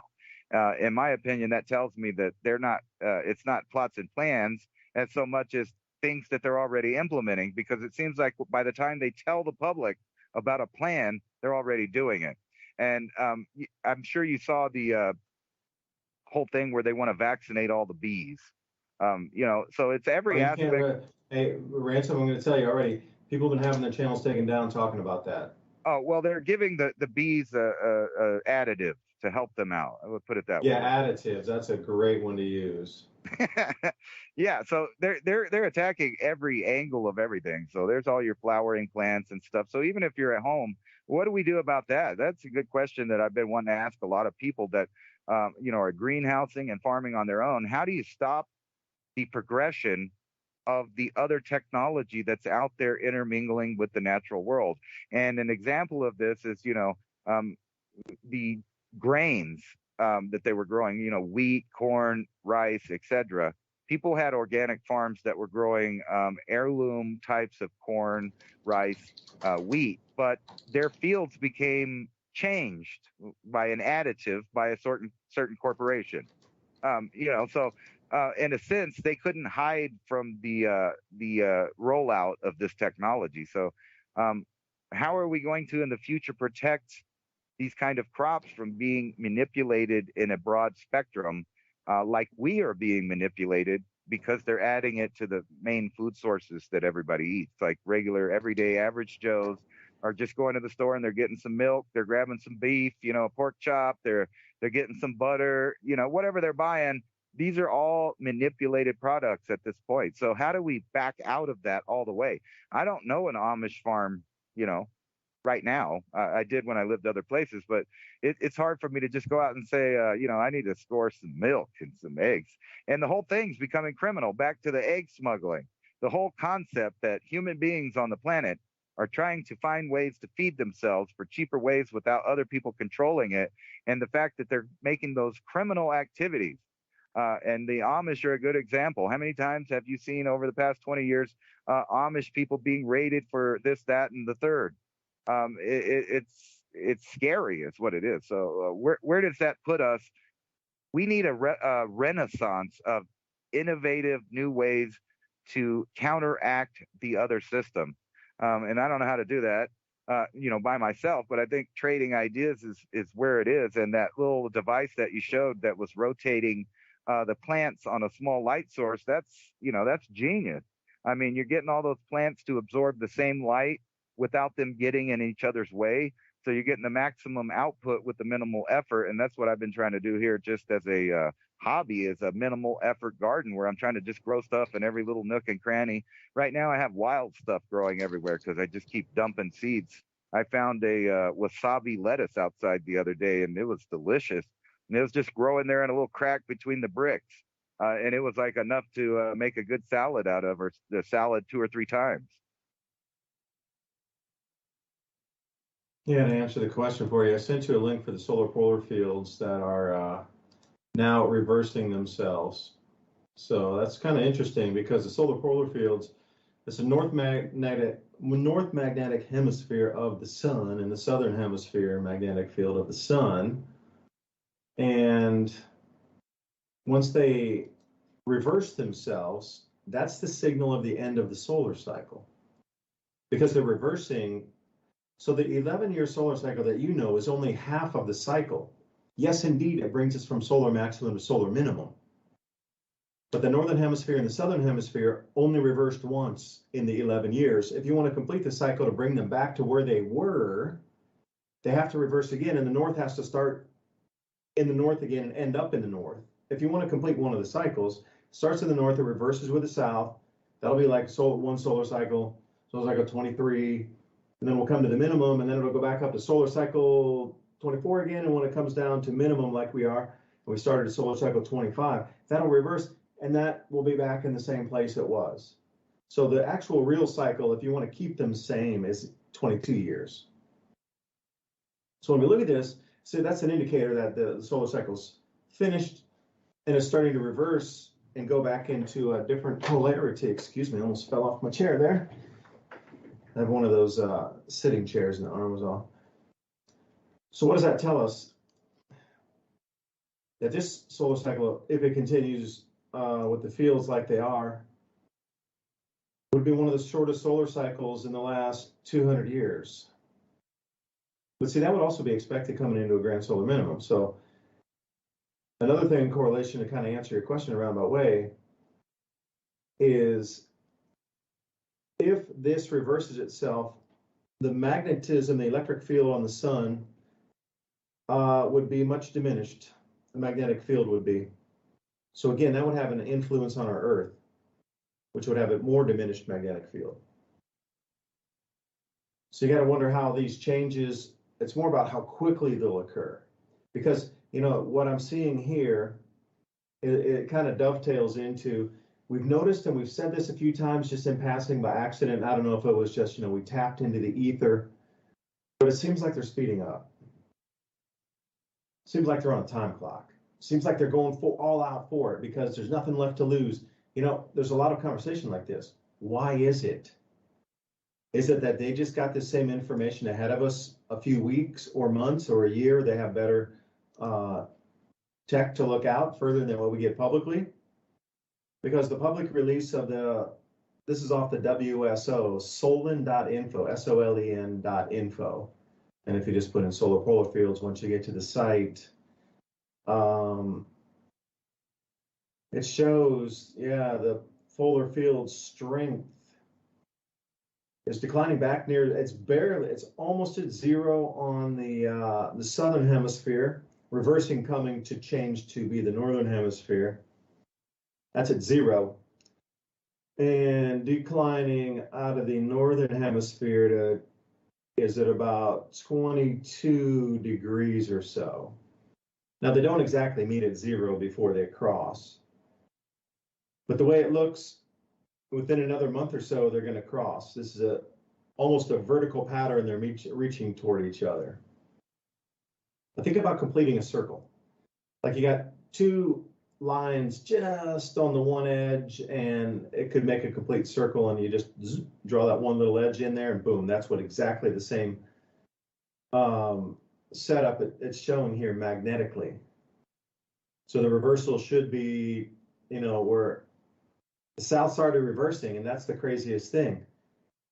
This literally be one of the shortest cycles ever recorded in solar activity, at least in our, like I say, last 200 years, going back to the early 1800s, if not further back.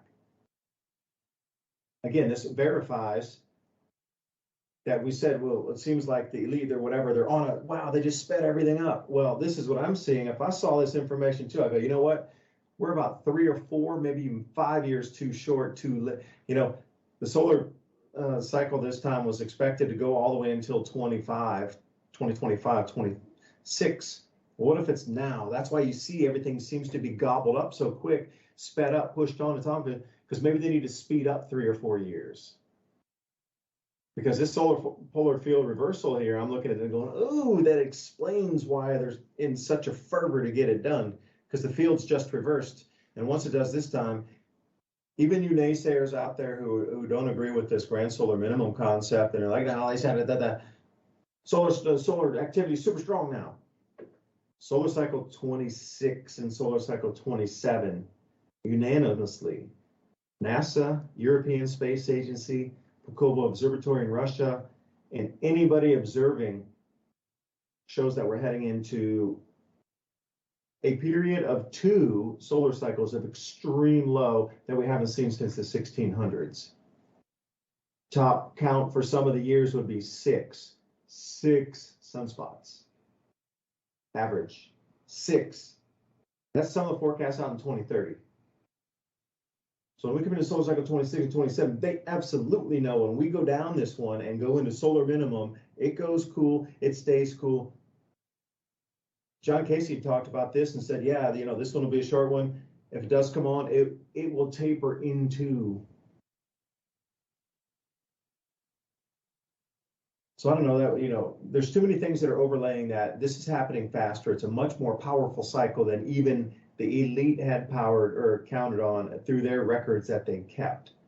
That something is sped up, and this is happening faster than was anticipated. Because you got to think there would have been a plan behind this, a game plan behind this. But now suddenly everything's sped up because the sun just sped up and has collapsed into reversal. And the magnetic field shall decline along with that too. I know that's a long answer, but sometimes, dude, I can be long-winded. Yeah, it does kind of seem like, from a conspiracy theorist standpoint, that, the elite would like to get the bang for their buck. So when they pull all their little programs, they might want to do it along a cycle. They might think that there might be more volcanism, more bolides coming in, more opportunity for, Armageddon, so to speak. And they plan around these things. We know that they do it on a smaller scale, so why wouldn't they do it on a bigger scale? And I was just reading this article about the one of the closest ever approaches by asteroid that's going to make an approach right now. I think it's basically Southern during our Hemisphere, show. yeah, it's down near Chile is where it was supposed to spin by. Yeah, that's the kind of news I peruse. And we see this constantly now. And you were talking about, would they tell, like, how much would they tell you ahead of time, or how close do they know? Like, how long ago did they know this rock was coming in? Because they pretend like they just noticed it as it's coming in. The comet, they didn't know about it till it got here. And they do this all the time. I bet you could do a Google search on the history and find, like, I don't know, thousands or hundreds of thousands of articles about asteroids that they didn't know were coming until they were leaving, or, and they constantly do this. Now, my question is, what are the odds that one of these things would have an easier time impacting the Earth if the magnetic field happened to be collapsed at that time? Because we know that these are electrified objects, comets, asteroids. They have some kind of charge on them, positive or negative. They're going around the middle of the sun. I'm sure that charge is being manipulated by all of the objects in our solar system. But they're never, when they come through, it's always a specific set of circumstances, like as far as what's going on in our solar system. Right now, we're having, a solar cycle with the sun, and the Earth is behaving in a certain way. So how does that manipulate stuff? And we were talking about this over and over again, how in 2024 we're just going to happen to have a lineup of 4 gas giants on one side of the solar system, and during this time we're also having this magnetic I don't know what you would call it, an anomaly or the completion of a cycle here. And then you have whatever's happening with the sun at the same time. So it seems like we have the best odds for some kind of turmoil happening on the planet Earth, whether it be volcanic, something hitting the Earth. And at the same time, as you would think that all of these governments and institutions would also know that, they're ramping up their apocalyptic, ideas, famines, pandemics, wars. And it does seem to be at an accelerated pace. The incrementalism over the past 50 years has now become incrementalism month by month or week by week. And it's every day that we get a new revelation of something awful that we see the powers that be have done or set up. So the incrementalism is no doubt speeding up. The question is, when is the singularity where all of these plans and plots and events kind of cross paths, and when is that singularity? I think what we're going to first see is some collapsing economies that will be the first excuse of why all of these things they've set up over the past years are coming to fruition. Mainly the reduction of food, the reduction of products, the reduction of standard of living. When they cut the power and reset, and I've mentioned this many times, in order to have a reset, you have to shut everything down so that you could restart the new program. It's the same in computing. It's the same with government. It's the same with, civilization as a whole. It is bizarre there. And I was looking at that. So we're right at that flex of the magnetic field crossing over and reversing. But what about on a big scale? Is it like, do you see the magnetic pulse, that is? Because I don't actually believe in a physical pole flip or anything, but magnetic field is enough to manipulate all kinds of stuff. We know animals react to it. We know plants react to it, ourself included in the animal group. And it brings me back to the idea that you were talking about these different vibrations that we're going through. It seems like an experiment on the magnetic fields of human beings was just done on humans as a whole 6 feet space. And we know that those fields, when they interact, it changes our behavior whenever we're in the space of another human being. So you can imagine this being manipulated further with electronics. And not only that, but the whole idea that these ideas that they gave us, don't look at people, don't get around people too close. In the backdrop of all of these things, they're turning off the humanity. And I'm sure you're familiar with, some of the inhumane things that happen in China to this day. Like I've seen videos of kids getting run over on the street and people just, going about their day like nothing happened. People falling out on the street and nobody cares. And America has turned basically like this. I think it's not all the way like that, but for the most part, any person that watches TikTok or World Star or any of these things, they know that the amount of people acting bizarrely has increased.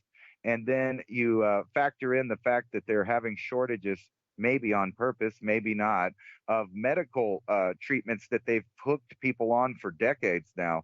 So these SSRI reuptake inhibitors that affect people's moods and change the way they think, they're just going to get cut off of all these. So they have created a norm for millions of people that is going to change.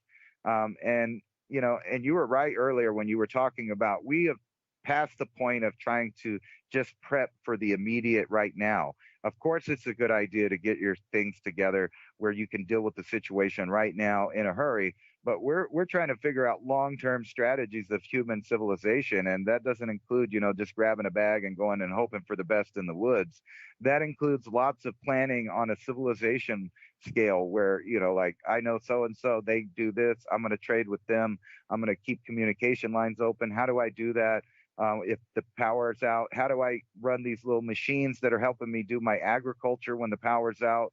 How do I actually permaculture, use permaculture, as a way to grow stuff and where you live and learn how the earth changes, because we're going to have to learn that. And there's going to be new nicks and crannies and discoveries on how to do better with growing food and different things. Like each year that I've tried to grow food was completely different than the year before that. Some things did good, other things didn't. I couldn't figure out why things that were growing great last year just all of a sudden didn't want to grow. And then other things that I wasn't really, counting on, they blossomed into a lot of food. Like the first year I started farming, I planted like 3 okra seeds outside in my garden, just 3 of them. But all 3 made this big giant bush that was putting off okra every 2 days. I didn't realize you were supposed to cut it off and make it continue to grow. But now that I know that, I realize just those 3 little plants would give me 4 or 5 giant bags of okra to either eat or have massive amounts of seeds that I could spread around. It may not be that great, but we're going to have to face the fact that we're going to have to go back to eating things. And here's a question for you. Let me talk about the okra. Yeah, you need to cut it when it's small, because if I like to eat it when it's like the size of your, let's say, your pointing finger long. If it gets really much bigger than that, or as wide as you can stretch your forefinger to your thumb, like if it's a good 4 or 5 inches, 4 inches, you don't want any longer than that. And you got to continually cut it, and you're going to get literally a ton. I'm not even kidding, like thousands of pounds of okra off these things. They're so prolific, and we grow the red and we grow the green both. But you got to cut them when they're much shorter, and they just continue and continue and continue and continue. So make sure if you have them that you plant them where you can get on both sides really easily. Like, don't put it in the back of the garden where you got to move around stuff, because you're going to be harvesting every single day off that one. That's a great one. Yeah, and it seems like all the North American kind of plants, the traditional corn and squash and stuff like that, while your corn's growing in the background, your squash is producing every day. And, I've been having a lot of heartburn and stuff lately, and I know that that's caused by, pH balance issue a lot of times, so where you're not being alkali enough. And when you have that issue and you go look at like all the foods that you want to eat to get alkalized, you find that it's all of these replenishing foods like squash and all of these stuff. So it's obvious that the plant itself is there to help you go through the entire summer with fresh foods, and then you stockpile enough to, of course, eat in the winter. We're just going to have to go back to that lifestyle. The grocery stores are not, in my opinion, a secure, dependable source of food. We're going to have our own hunger dry us, and that's going to be the shutdown of corporations handing out food. Yeah, how long will they continue to hand it out, though, is the question. Because you look all around, there's an enormous amount of different organizations asking for more help because their normal donations aren't going in, especially for food banks and this sort of thing. So even relying on that, you're gonna have to come to a different system end to it. Like, all of us, whether we talk about growing food or if you're on food assistance and you're getting, things from a food bank every day or week, you're gonna need to start thinking that that's gonna dry out too. So already start thinking ahead in the future. Like, if that were to stop, if it did stop and you were prepared, it wouldn't be like super paranoia. But if it stops and you're not prepared, then that's why we talk about these things. How do we see into the future for us to get ready? Because you said, when does singularity happen? Ransom, I think we're already into it. I think it's happening in front of us in slow motion. Like when you're in a car wreck. I've been in a car wreck once when I was younger. Everything's slowed down in super slow motion. You can see everything like second by second, but it seems so clear. Like it took a long time to get there, even though it was just like milliseconds. It's kind of like that. I think we're in the singularity at the moment with all these things happening, but we just don't realize it as a civilization right now. We're already in it. It's like, that Star Trek was it Star Wars when they hit that thing into hyperdrive, and it took that one split second, and then they started into that first trails of light before it took off. And then we're right at that thing, right when you're starting to notice it, right at that hyperdrive flash moment, just the streaks of light are coming just before it goes into hyperdrive. That's where I think we sit today. I really do. And I think those aligned with Earth energies and those aligned with trying to get back off the systems, there's a vibration involved in that. And that vibration, I think, will hopefully separate us into two worlds. And I really believe it. It was already separated by your thoughts anyway. But I mean, in this really succinctly, where we would be invisible to eyes and our eyes would be invisible to them as well. We won't even exist on each other's planes because the vibration will be so starkly different that the planet could rift into two, and there'll be two Earths. Heard this one before too, traveling in the Himalaya around a campfire one night somewhere. Where was that? In the Shimla Valley. Had that conversation in the 1990s. So interesting, it just popped back into my mind just a second ago. But the vibration, the frequency that we're putting out to help others and to harmonize with others. Fit its own flame. Proud. Thanks for listening, David here tonight. Signing off. Ransom, Godwin. That's right.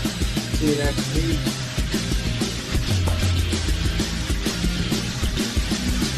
Thank you for listening to Revolution